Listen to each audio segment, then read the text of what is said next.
Welcome back to Under Oath. Brooklyn dog dies in care of dog trainer after being left in the van. Like baked to death in the Yeah, van kind of yeah. die? Died in the van. Oh my gosh, that's awful. Okay. I want to give them $1 million. Who? The person, their dog, they lost their dog. I want to give $1 million. Oh, you can't give $1 million. Come on, $1 million.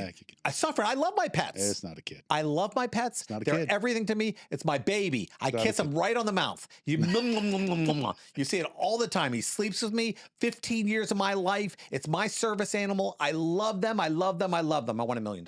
Not $1 million. You know You're what? not going to get $1 million. Tell them why I can't get $1 Not million. get $1 million because it's, and people don't want to hear it, but it's true. Under the law, your pet is property. That's all they are. I love my dog. How much did it cost to buy it? $12. That's what you get. That's not fair. That's what you get. It's not fair. I had there was emotional attachment. Yeah, all that worthless. Worthless under the You're law. heartless. I'm You're a heartless. heartless This is the person. law. I'm not heartless. So the law is heartless? The law is heartless sometimes, yeah. So what can we Especially do? like this. What can we do with a You want heartless to change law? the law? Well, So what, now what are options? I am going to assign emotional value to losing property. What about intentional infliction of emotional distress? You That's knew by not different. caring care of that dog that I would be hurt by it. Well, if the guy was torturing the animal and sending the owner pictures of the animal being tortured, now you're actually causing harm to the person, not to the animal. And You're I not causing harm to the animal, but you're doing it to cause harm to the person. They didn't let the dog die to cause harm to the person. Now, what if I hid it? What if I didn't tell you for a couple days? Does that make it worse? No, not really. I intentionally hid it from you. You kept Well, calling yeah, me. you're embarrassed. I mean, you killed my dog. Of course, you're going to hide it. I mean, I wouldn't expect you to come right out and say it the Really? first time I talk to I you. want you to tell me right now, my dog's dead. Well, what are you going to do about it? I need to make plans. What? Come back from your vacation? You don't want me to tell you. And then You want me to say the dog's fine until you get here and then say, hey, actually, and you're probably going to thank me for this, but I didn't tell you your dog actually died while you were on vacation. You know what this joke is? It's a terrible joke. What's the joke? His brother asked another brother to take care of his cat. I've heard the joke. It's terrible. I don't know if Aaron has heard of this. He says, Brian, I'm going on a cruise. Could you take care of my cat? And, Craig says, yeah, sure. I gave him your name. It's cute. Craig says, I got this.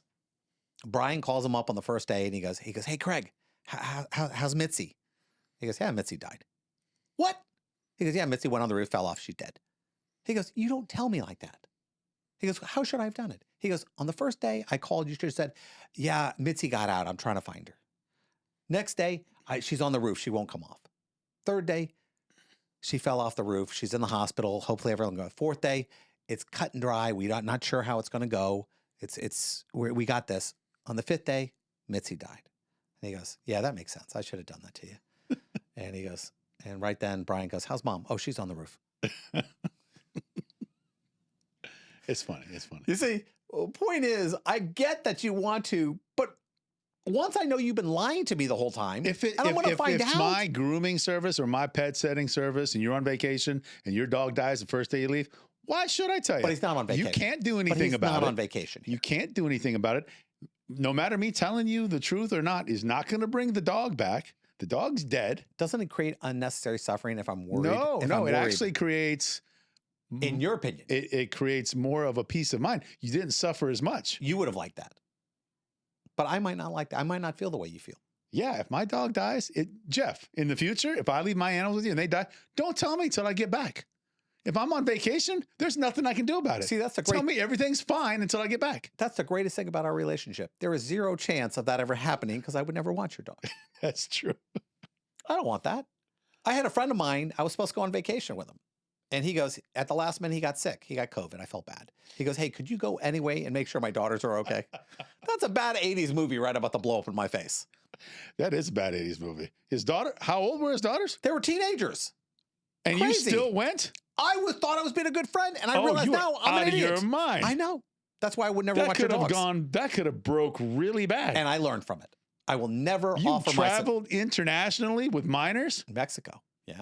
Oh my. Mexico. That's just a terrible 80s movie. That person should consider you one of the greatest friends on earth. Now here's something else. The trainer claimed the dog was fine the whole time. Well, of course he did. What else is he supposed to do? Okay. Now, don't you have a duty to tell somebody the truth? Not if you you're have some- lying to him about the dog being alive. No. No, if you're So saying the you think dog's this is the alive, case? then you say, hey, he's fine. Okay, so you're hoping to have somebody on the jury like you. What Who are they will feel that suing way? over this? What are they going to get? Oh, They're yeah. going to get the value of the dog. Maybe. Yeah, I'll tell the jury. I'll look the jury right in the face and say, yeah, of course I didn't tell them while they were on vacation that their dog died. What good would that have done? Now, let's come up with this concept. I've already given you some BS legal ways to maybe get around this. Now, you and I both know they feel BS-y when I say them. But will a jury find them BS-y if they hate what this guy did? You let this dog bake inside a car. They're Did he going to do it on want him to purpose? write a check. What do you mean let him bake? He left the dog in the van. The guy got toasted. You could eat it Is that after. the, but did he leave him in the van and he came back and the dog was dead like in 15 Heat minutes? not 15 minutes. It was heat exhaustion. It was over a long period He of time. forgot The he had the dog's dog? dead. You roasted him. Yeah. You broiled the dog. Broiled, really? Yes. Now, should a Yeah. guy have to pay $12 for this? Well, I mean, you could make a claim What if for I picked it up from, what if it was a stray? No. If you want the guy punished, alert the state attorney's office, maybe animal cruelty, animal neglect. But that's nothing that the owner of the dog is going to be able to do. All they can collect from this guy is the value of the property. Dude, this case happened in Brooklyn. You think a Brooklyn DA, they don't prosecute people for murder. You think they're for dog abuse? The most lenient courts in the world are sitting in New York when it comes to crimes. And you think they're going to get somebody for a dog? Bye-bye. They're not even going to give this guy a ticket. Yeah, probably not. So I mean, it's kind of a waste of time. It's not going to bring the dog back. you know, oh God, the wrongness in the universe. People always say this, and I feel bad every time somebody brings up a dog case to me because I go, well, it's property, it's property, it's property. We pay people for a feeling when somebody does. He said something to me and I didn't like it. And we pay people for feelings. I think people sue for that all the time. I don't know if they're very successful. Some people get some really big checks on feelings in different states, not ours, Yeah, definitely not. not Florida, but places like California, New York. Feelings, a lot of people get a lot. Kobe Bryant's family, for the pictures that were taken that they never saw, never circulated, anything else, settled that case for multiple millions of dollars for pictures about how they might feel knowing there are pictures of dead people out there. Feelings. I didn't see the picture. It never even got out. What was the claim?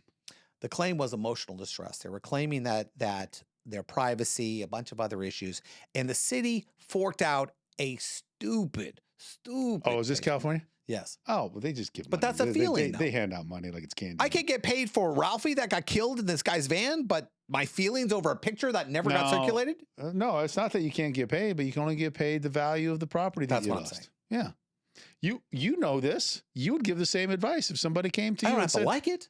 well, you can acknowledge I could it's get the reality, cute. right? I could be cute with a What legal should we assessment. do about it? What should we do about it? Okay, I would say that it was an intentional affliction. And the reason I'm claiming intentional Can't be is because intentional you affliction. intentionally hid it from me, not knowing whether, and it allowed But me to sit there I have and to worry. intend emotional distress. My intent was the opposite of that. A I reasonable wanted you person. to not have That's your emotional argument. distress. But I'm going to make that argument to a jury, and a jury might find with me just because they want you to pay it. Because they're going to hear the same argument you hear. Defense counsel, it's property, it's property, it's property, it's property. Well, if it's inflictional emotional distress, we get to I write don't know. this You guy a get check. by. I don't know. By you get by a direct verdict on that. I don't think, I think that is a matter for, that's a fact evidence. That's an issue for the jury, not the law. You're going to have to believe that you didn't mean to do it. Mm-hmm. And I can claim you did by your actions. That sounds like a fact issue that goes to the judge. Now, a Immense. lot of people don't understand that legal issues get determined by judges. Fact issues get determined by juries. So if there's an issue dealing with the facts, that should go to the jury. I think your emotional distress argument might do a little bit better on that second case on our sheet here, and that is where the dog gets burned. The dog dies. They don't tell them that the dog dies. Burn the body so that it's ashes, and then when they come to pick up the dog, say, "Oh yeah, it died, and we burned it." Because you knew I couldn't celebrate the dog's death. I couldn't bury the dog. Couldn't bury the dog. I wasn't able to grieve. Wasn't able to grieve, maybe, could have had a service, or maybe they were covering up evidence. So that dog could have been beaten to death. Ah. and then they burned it Hidden facts. because they would see the bruises, especially if it's a very loved pet. You know, they took it to another veterinarian and said, "Hey, what happened?" See, that's the thing. Do they do autopsies on animals? They can. They can? Yeah. Huh. You know, I've never seen it, but I'm sure Well, with if a you have big enough check, you if you have can. a $40,000 dog, you might spend, $1,500. Is there a trying to find out. $40,000 dog? Oh, I'm sure. I mean, celebrity dog maybe, but I've looked at high end breeds, even high end puppy breeds. The most is like 15 to 20. Yeah. Okay. But I mean, I can't imagine you. Then again, if you have a celebrity dog, that has like some of these internet dogs who have like 5 million followers, 10 million followers. Do you think their puppies are worth more than just regular purebred puppies of the same breed? Yeah, celebrity dogs. Yeah. This was Paris Hilton's dog's puppy. But is the dog the celebrity or is Paris Hilton? It doesn't really matter. Well, I think it does. They have a Facebook page. They have an Instagram If they page. have Facebook They have a page, then maybe it TikTok. does. You know how many cute kids? Wait a minute, I've seen that cat before, and it's got like 10 million followers. I've got 2. This cat's got 10 million. Trust me, that cat's worth more dead than I am. Man, Cat's way more interesting to a lot more people, apparently. Yeah, and more people listen to them too.